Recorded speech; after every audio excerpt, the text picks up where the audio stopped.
En el verano de 1941, cerca de la ciudad lituana de Raseiniai, un único tanque pesado soviético, KV-2, mantuvo detenida durante casi un día entero a una columna de una división blindada alemana. La tripulación agotó casi toda su munición, destruyó varios vehículos blindados con fuego directo de su cañón de 152 milímetros, y los alemanes terminaron por concentrar contra él artillería antiaérea, porque sus cañones antitanque reglamentarios simplemente rebotaban en su blindaje frontal. Este episodio convirtió al KV-2 en una leyenda viviente, incluso antes de que se supiera de él en Moscú. Pero esa misma leyenda tiene su reverso, del que mucho menos se gusta recordar. La mayoría de los vehículos de esta serie no perecieron en combate. Amigos, debido a la escasez de imágenes de archivo, algunas secuencias de este video han sido recreadas con inteligencia artificial. Disfruten de la visualización. Para entender de dónde surgió la idea de montar un obús de asedio sobre un chasis de tanque, hay que retroceder año y medio, a las nieves del Istmo de Karelia. La guerra de invierno contra Finlandia puso al descubierto un problema que hasta entonces nadie en el Ejército Rojo había considerado seriamente. ¿Qué hacer con los búnkeres de hormigón de la línea Mannerheim cuando la artillería divisional común simplemente no podía con ellos? La infantería quedaba inmovilizada bajo el fuego de ametralladoras, los grupos de asalto morían por decenas, y los cañones de campaña había que arrastrarlos a pulso hasta las troneras, bajo el fuego enemigo, perdiendo sus servidores uno tras otro. La experiencia de los grupos de asalto demostraba que, sin una cobertura pesada, cualquier ataque contra una posición fortificada se convertía en una carnicería. Y el blindaje común antibala de los vehículos ligeros y medios no ofrecía prácticamente ninguna posibilidad contra los cañones antitanque finlandeses y las cúpulas de hormigón enterradas en la nieve. Los militares exigieron entonces a la fábrica Kirov de Leningrado lo imposible: blindar un obús de gran calibre para que pudiera llegar por sí mismo hasta el búnker, sin tener que esperar a que los soldados lo arrastraran hasta allí. Como base se tomó el tanque pesado KV-1, recién adoptado, cuya torreta y casco fueron diseñados por la oficina de diseño dirigida por Iosif Kotin. Se dio a los ingenieros un tiempo catastróficamente escaso. En esencia, se requería que en unas pocas semanas dieran a luz un vehículo que, para entonces, simplemente no existía en serie en la construcción de tanques mundial. Mientras tanto, dentro del propio sistema de aceptación militar, se desató una lucha burocrática no muy limpia. Paralelamente a la torreta para obús, se consideraba una opción mucho más modesta: simplemente aumentar el blindaje del tanque medio de serie y equiparlo con un cañón de calibre moderado, manteniendo prácticamente sin cambios su maniobrabilidad. Pero un proyecto así no ofrecía un efecto propagandístico sonado, no parecía un avance sobre el papel para un informe a los superiores, y por eso perdió la lucha burocrática frente a la opción más ambiciosa, aunque mucho más arriesgada, con la enorme torreta. La decisión, en esencia, no la tomaron tanto los ingenieros como personas que necesitaban un resultado vistoso para la próxima exhibición de material. Normalmente en este punto se suele aludir a la repentina guerra con Finlandia y a la catastrófica falta de tiempo. Pero si se contrastan las fechas de la correspondencia oficial, el panorama resulta diferente. Los militares discutían los requisitos para un vehículo de esta clase ya un año antes del asalto a la línea Mannerheim. Simplemente posponían una y otra vez la decisión, hasta que la presión fue tal que hubo que comprimir un ciclo completo de diseño en apenas unas semanas. La prisa no surgió por la guerra en sí, sino por la simple reticencia a asumir la responsabilidad por los requerimientos técnicos un poco antes. Sobre el papel, todo parecía genial. Se toma un chasis probado, se aumenta su ya potente blindaje, se monta una torreta enorme, y se introduce en ella un obús capaz de convertir un búnker en un montón de escombros con un solo proyectil. El alto mando militar esperaba obtener un arma cuya mera presencia en el campo de batalla quebrantaría la voluntad del enemigo, una especie de argumento blindado tras el cual a nadie le apetecería discutir con la infantería soviética. Los recursos para el proyecto se asignaron sin largas aprobaciones, pues la campaña finlandesa ya le había costado al país enormes pérdidas y un desgaste reputacional. Adoptemos una mirada realista. Este proyecto fue desde el principio un compromiso, ensamblado a la ligera bajo la presión de la necesidad en el frente, y no el resultado de un cálculo de ingeniería sereno. Los diseñadores entendían perfectamente que la torreta estándar del KV-1 simplemente no soportaría el peso del arma de asedio, pero no tenían tiempo para un rediseño completo del chasis. Una orden es una orden, y no correspondía a su cargo explicar a los generales las leyes de la física. Y aquí comienza lo más interesante, esa parte de la historia que en los coloridos carteles y las fotos de desfile de 1941 se eludía cuidadosamente. La torreta resultó tan pesada que desplazó seriamente el centro de gravedad de todo el vehículo hacia arriba. El tanque se parecía a un hombre que carga un armario sobre la cabeza. En teoría, tiene fuerza suficiente para mantenerse en pie, en terreno llano, pero basta con que se incline un poco en un desnivel para que el equilibrio se convierta en un problema. Las tripulaciones se quejaban de que en pendientes y caminos embarrados, el KV-2 se escoraba notablemente, y los conductores mecánicos procuraban evitar por completo las maniobras bruscas en terreno accidentado. Un dolor de cabeza aún mayor fue el mecanismo de giro de la torreta. Rotaba tan lentamente que para girar el cañón 90 grados se podía tener tiempo de tomarse una taza de té que se enfriaba, pero nunca en un rápido combate de tanques. Además, la propia torreta resultó tan masiva que, al moverse sobre una superficie inclinada, a veces se atascaba en su anillo, y entonces la tripulación tenía que literalmente balancear la estructura de varias toneladas a mano para devolverle movilidad. La munición también dictaba su propia lógica de empleo al vehículo. En los estibadores se transportaban principalmente pesados proyectiles de alto explosivo y fragmentación, diseñados originalmente para destruir fortificaciones de hormigón, no para duelos con blindados enemigos a velocidad. Casi no se preveían de serie proyectiles perforantes para este calibre, y cuando el KV-2 tenía que entrar en combate contra tanques enemigos, la tripulación improvisaba con lo que tenía a mano, logrando resultados más por la masa excesiva del proyectil que por una penetración precisa del blindaje. Según los planos de la oficina de diseño, el vehículo se creó para un trabajo de asedio metódico contra un objetivo inmóvil, y no para un rápido enfrentamiento de tanques. Y fue precisamente esta discrepancia entre el concepto y las condiciones reales del verano de 1941 lo que se convirtió en el principal problema para las tripulaciones. La cadencia de tiro del cañón también decepcionaba. El proyectil pesaba tanto que el cargador necesitaba un esfuerzo físico considerable solo para introducirlo en la recámara, sin mencionar ya la vaina con la carga por separado. Si se observan fríamente las características, la escala del problema resulta aún más evidente. La masa en orden de combate del vehículo superaba las 50 toneladas, un peso que para 1940 era casi récord entre los tanques de serie. El blindaje frontal del casco alcanzaba un grosor de unos 75 milímetros y el de la torreta alrededor de 110 milímetros, lo que para su época hacía que el vehículo fuera realmente casi invulnerable a la mayoría de los cañones antitanque de la Wehrmacht a distancia de combate directo. La tripulación constaba de 6 personas, y un motor diésel de unos 500 caballos de fuerza aceleraba este coloso por carretera, apenas hasta 25 km por hora, y eso aún por buen camino, sin contar los caminos embarrados de la zona central. El motor y la transmisión, diseñados inicialmente para el peso de un KV-1 normal, ahora arrastraban varias toneladas extra de blindaje y armamento, y esto afectaba el recurso de los componentes al instante. Las averías de las transmisiones laterales, el sobrecalentamiento del motor en las marchas, las roturas de los eslabones de las orugas, todo esto se convirtió para las tripulaciones del KV-2 en una triste cotidianidad, mucho antes del primer disparo de combate. En esencia, los ingenieros crearon una máquina que habría funcionado perfectamente en una defensa estática, destruyendo búnkeres a corta distancia, pero que resultaba categóricamente inadecuada para la guerra de maniobras que Alemania se preparaba para librar en el verano de 41. Analicemos las cifras que normalmente se esconden tras bonitas leyendas como la historia de Raseiniai. Según los materiales que aporta el historiador Maxim Kolomiets en sus obras sobre la blindada soviética, en total, hasta la paralización de la producción en serie, la industria logró entregar poco más de 200 de estos vehículos. Para los estándares de la construcción de tanques pesados de la época, una cifra nada pequeña. Formalmente, era una fuerza imponente, capaz en teoría de cubrir las necesidades de toda una serie de cuerpos mecanizados de los distritos occidentales. En la práctica, sin embargo, la abrumadora mayoría de estos tanques no sobrevivió a los primeros mes y medio o 2 meses de guerra, y las pérdidas de combate por fuego enemigo constituían solo una pequeña parte del número total de vehículos dados de baja.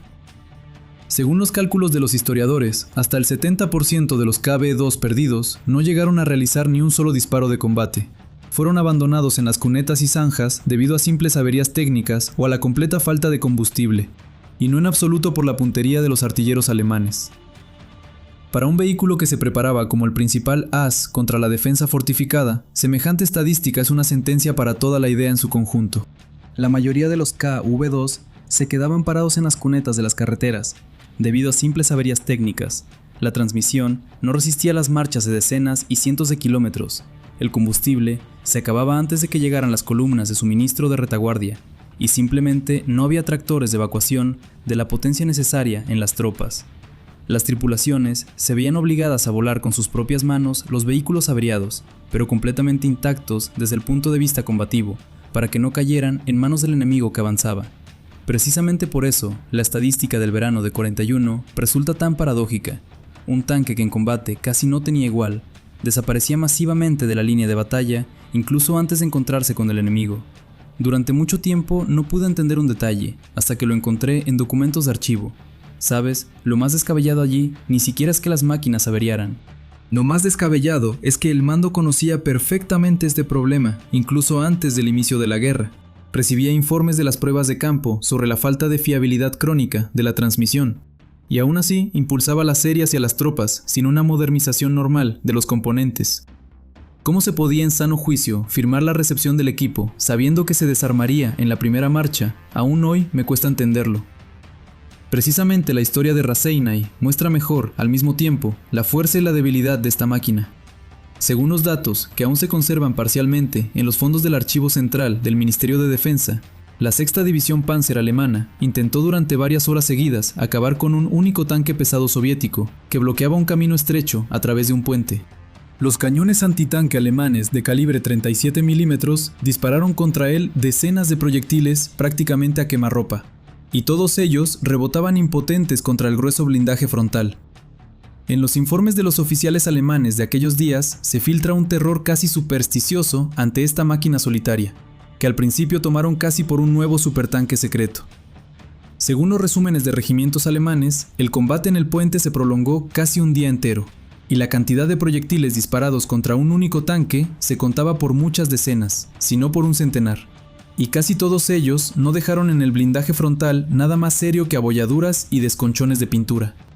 Al final, los alemanes tuvieron que llevar a la posición un cañón antiaéreo de calibre 88 milímetros y disparar contra el tanque literalmente desde unas decenas de metros, flanqueándolo bajo el amparo de la noche, mientras la tripulación se defendía con los últimos proyectiles.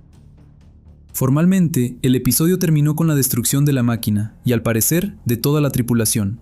Los archivos aún no aportan datos exactos nominales, y este es un caso en el que simplemente no existen documentos al 100% en acceso abierto.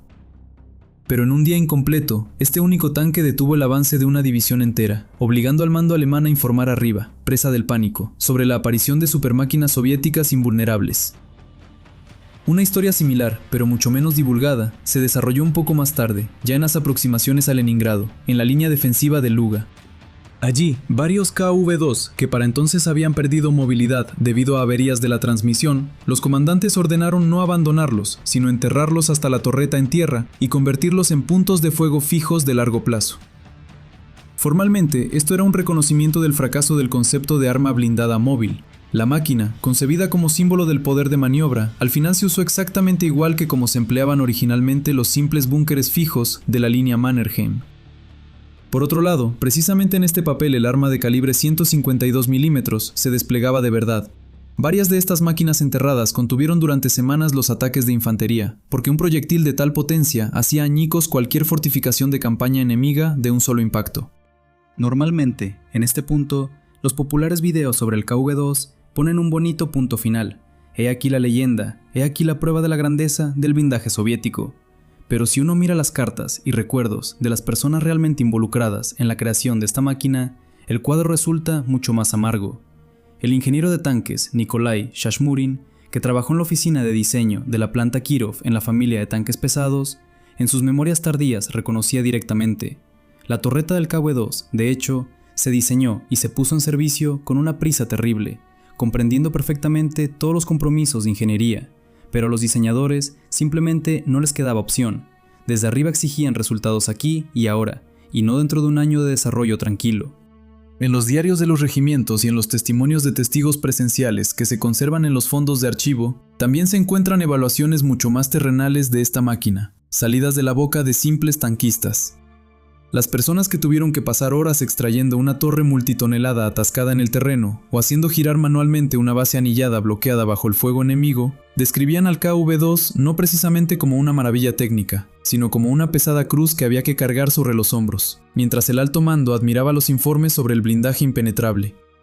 La diferencia entre la percepción de la máquina desde el despacho y la realidad de las trincheras se siente casi físicamente en estos documentos. Existe otro lado de esta historia que rara vez se recuerda: cómo abordaban otros ejércitos, en ese mismo periodo, el propio concepto de un tanque o bus para combatir fortificaciones. Los alemanes, enfrentados a una tarea similar de asalto a posiciones fortificadas, tomaron un camino fundamentalmente distinto. No apostaron por máquinas pesadas con torre, sino por cañones de asalto compactos sin torreta giratoria, como aquellos montados sobre el chasis de un tanque medio. Dicha máquina resultaba más baja, más barata de producir y más fiable en operación, precisamente porque los ingenieros no intentaron encajar un armamento excesivamente pesado en un diseño que originalmente no estaba calculado para ello. Por cierto, si el análisis de este tipo de callejones técnicos te resulta interesante, no dejes de valorar el video, con un like o un dislike, según lo consideres oportuno. Resulta curioso que una elección filosófica de diseño similar, entre la perfección artesanal y la tecnológica masiva, los ejércitos de todo el mundo la hicieran tanto antes como después de esta historia concreta. Solo que el precio del error difería cada vez dependiendo de la rapidez con la que el enemigo fuera capaz de detectar ese error y usarlo contra los propios creadores de la máquina. La filosofía resultó ser completamente diferente. Los diseñadores soviéticos en el año 1940 pensaban en términos de superioridad absoluta: crear una máquina tan poderosa que, por el mero hecho de existir, resolviera una tarea táctica. El enfoque alemán, en cambio, se basaba en un equilibrio entre tecnológica, producción en masa y potencia de fuego moderada pero suficiente. Como demostró la práctica de los primeros meses de guerra en el frente oriental, fue este segundo enfoque el que finalmente resultó más viable en condiciones donde el número de vehículos de combate se contaba por miles, y las fábricas tenían que trabajar al límite de las capacidades del equipo evacuado. A las tripulaciones del KV-2 les tocó sufrir a fondo, tanto en combate como en el simple uso diario. Dentro de una ya de por sí estrecha casamata, el cañón de gran calibre ocupaba tanto espacio que el cargador tenía que trabajar en una postura inimaginable para la resistencia física normal de una persona durante un largo combate. La ventilación del compartimento de lucha no podía con los gases de la pólvora tras varios disparos seguidos, y las sacudidas durante la marcha hacían saltar de los estantes los pesados proyectiles unitarios, que, de caer de forma desafortunada, representaban un peligro directo para la propia tripulación. Los reparadores y técnicos que atendían estas máquinas, en cartas privadas y revistas de regimiento, se referían al KV-2 con palabras nada cariñosas: demasiado caprichoso en el mantenimiento, demasiado pesado para los medios de evacuación reglamentarios, demasiado exigente con la calidad del firme, que en la mayor parte del frente soviético-alemán simplemente no existía. Cada eslabón de oruga reventado o cada embrague lateral averiado significaba que una máquina, por lo demás combativa, se convertía en un blanco inmóvil en medio de un campo despejado, y sacarla de allí sin un tractor especializado era prácticamente imposible. La preparación de las tripulaciones para este tipo de técnica también resultó ser un problema aparte, del que casi no se habla. A un conductor mecánico y a un cargador para un tanque medio normal se les podía entrenar más o menos decentemente en unas semanas de cursos acelerados. Con el KV-2 la cosa era diferente. Manejar una mole multitonelada con un alto centro de gravedad requería un sentido mucho más fino de la máquina, y cargar un cañón de gran calibre en la estrechez del compartimento de lucha se convertía en una disciplina física aparte, para la que simplemente no había dónde aprender debidamente en las condiciones de prisa prebélica. Al final, a los mandos y al cañón no era raro que se sentaran personas cuyo entrenamiento se limitaba a un par de salidas de prueba por el polígono de la fábrica, y el precio de esta falta de preparación en los primeros meses de guerra no se medía en porcentajes, sino en vidas humanas. Merece una mención aparte cómo se reclutaban de nuevo estas tripulaciones cuando la máquina quedaba fuera de servicio.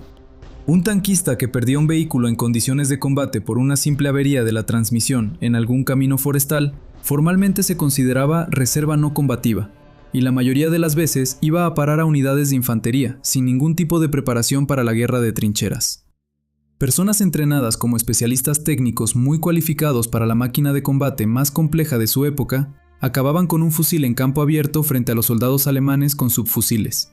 Y las estadísticas de bajas entre estos soldados de infantería reconvertidos a la fuerza, según estimaciones indirectas de los fondos de archivo, eran mucho más altas que la media del frente. Mira, he aquí el sentido. Encuentro en este momento la respuesta más honesta a la pregunta sobre la eficacia de todo el concepto. Un tanque concebido como un arma absoluta contra fortificaciones estáticas resultó casi indefenso en las condiciones de una guerra de maniobras rápida, para la que se preparaba el ejército alemán. Mientras el mando soviético soñaba con imágenes de la campaña finesa, el lento aplastamiento de una defensa fortificada, la realidad del verano del 41 exigía cualidades completamente distintas: velocidad, fiabilidad, capacidad de reparación en condiciones de campo. Ninguna de estas cualidades la poseía el KV-2 en medida suficiente. La economía de este proyecto también merece una conversación aparte. Cada unidad del KV-2 le costaba a las arcas estatales más que 2 tanques medios ordinarios. Requería escasas capacidades de maquinaria para trabajar el masivo blindaje fundido, y le robaba a la industria el tiempo de ingenieros cualificados, de los que se carecía urgentemente en otros frentes. La fabricación y el torneado de una sola torre ocupaba en las líneas de la fábrica muchas veces más horas hombre que el ensamblaje de todo un casco de un tanque medio, y las soldaduras de ese espesor requerían una cualificación aparte, artesanal, de los soldadores, a los que era físicamente imposible formar en la cantidad necesaria en los meses que quedaban antes de la guerra. Cuando en el otoño del 41 comenzó la evacuación de las fábricas a los Urales, la producción de esta máquina compleja y caprichosa fue una de las primeras que se decidió cancelar. Demasiado cara, demasiado lenta, demasiados problemas por cada unidad montada. La fábrica Kirov recibió la orden de concentrarse en modificaciones del tanque pesado, más tecnológicas y baratas de producir, sin la gigantesca torre de obús, y las capacidades de maquinaria liberadas y los trabajadores cualificados se destinaron a lo que la industria podía hacer rápido y en cantidad, y no de forma artesanal y lenta. En esencia, la guerra rápida y duramente estableció las prioridades exactamente como a los entusiastas del arma absoluta de antes de la guerra no les habría gustado reconocer. Es curioso que las lecciones extraídas de la historia del KV-2, sin embargo, no se perdieran. Simplemente no funcionaron de inmediato ni en la forma en que se concibieron originalmente. La oficina de diseño, bajo la dirección de Joseph Kotin, analizando las causas del fracaso de la torreta de obús, llegó un par de años después a una solución de ingeniería diametralmente opuesta para la siguiente generación de máquinas pesadas. La torreta se hizo más compacta y baja, el cañón más potente pero sin la gigantomanía anterior, y el casco más racional en peso y más tecnológico en producción. Esa misma amarga experiencia del año 1941 sentó las bases del enfoque que, varios años después, permitiría crear tanques pesados mucho más equilibrados, que llegarían hasta Berlín. El destino de las personas que se subían a estas máquinas tampoco suele ser objeto de una conversación aparte. Muchas tripulaciones que perdieron su vehículo por averías y no por daños de combate, engrosaban las filas de la infantería sin ningún tipo de preparación para actuar en las trincheras, y su posterior destino en el frente se rastrea en los documentos de manera extremadamente fragmentaria.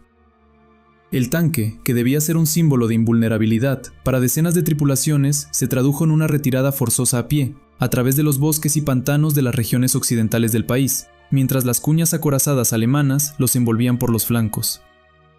Para el invierno de los años 41 a 42, la producción del KV-2 se había suspendido prácticamente, sustituyéndose por máquinas más equilibradas y tecnológicas. Los escasos ejemplares supervivientes agotaron su vida útil en sectores secundarios del frente, donde su enorme potencia de fuego aún podía ser útil contra nudos de resistencia fortificados, pero este fenómeno nunca volvió a ser masivo. La bella idea del argumento corazado absoluto se quedó en eso, en una bella idea, estrellada contra la severa logística de la guerra real. Durante las largas décadas de posguerra, la versión oficial de la historia prefirió narrar precisamente episodios como la defensa del puente cerca de Rasaiñai, que encajaban perfectamente en el cuadro heroico de la guerra, donde la técnica soviética vencía por la cantidad de enemigos, y no por sus propias averías. La información sobre la falta de fiabilidad técnica de la serie, sobre el abandono masivo de vehículos aparentemente en buen estado, sedimentó durante décadas en fondos cerrados y diarios de regimiento, inaccesibles para el gran público. Solo cuando los documentos de archivo se desclasificaron gradualmente y investigadores como Kolomiets obtuvieron acceso a los informes sobre las causas de la baja de la técnica, fue posible ver un cuadro mucho más complejo y mucho menos brillante que el que ofrecían los documentales soviéticos de los años 60 y 70. Vale la pena mirar también cómo afrontaron una tarea similar, la destrucción de puntos de fuego fortificados, los aliados de la coalición anti-hitleriana. Las escuelas militares británica y estadounidense no consideraron en serio la idea de un tanque con un obús de semejante calibre en una torreta giratoria. En su lugar, apostaron por máquinas lanzallamas pesadas, tanques de ingenieros zapadores con cargas especiales y un apoyo masivo de artillería de asedio desde posiciones cerradas. Es decir, allí la tarea de romper fortificaciones se resolvía no con una sola máquina genial pero sobrediseñada, sino con un conjunto de medios más simples y especializados, un enfoque mucho más aburrido sobre el papel, pero libre del riesgo constante de que una torreta de varias toneladas se averiara justo durante la marcha. La historia de Rasainai, que en su día se convirtió en símbolo de la invencibilidad del blindaje soviético, hoy se lee de manera completamente distinta si se conoce todo el trasfondo del proyecto. Sí, una tripulación detuvo efectivamente durante un día a toda una división alemana, y eso es pura verdad, registrada en documentos alemanes capturados. Pero esa misma historia es testimonio de lo mal diseñado que estaba el propio sistema de empleo de tal técnica, donde un éxito individual se convertía en una excepción y no en la norma. Hoy, tras tantas décadas, el KV-2 sigue viviendo más como un símbolo que como una máquina de guerra. Su silueta es reconocible incluso entre personas alejadas de la historia de los blindados, y la historia del solitario tanque cerca de Rasainai resurge regularmente en recopilaciones de los episodios más heroicos del inicio de la guerra. El problema es que tras el bello símbolo casi siempre se pierde la segunda mitad de la verdad, mucho menos cómoda. Cientos de hermanos gemelos de este héroe se oxidaban en silencio en las cunetas sin un solo impacto, y es precisamente su destino el que muestra con mayor honestidad el precio de las precipitadas soluciones de ingeniería en tiempos de guerra. ¿Qué queda al final del ruidoso plan de crear una máquina invulnerable para romper cualquier defensa? Queda un tanque que, con su única batalla, entró en las leyendas de 2 ejércitos a la vez, pero cuyo destino masivo se redujo a cascos abandonados en las cunetas, con el cañón en buen estado y el motor muerto. El KV-2 resultó ser precisamente lo que debía ser un compromiso nacido a toda prisa entre la severa necesidad y la realidad de la ingeniería. Genial en su concepción y vulnerable en su ejecución al mismo tiempo.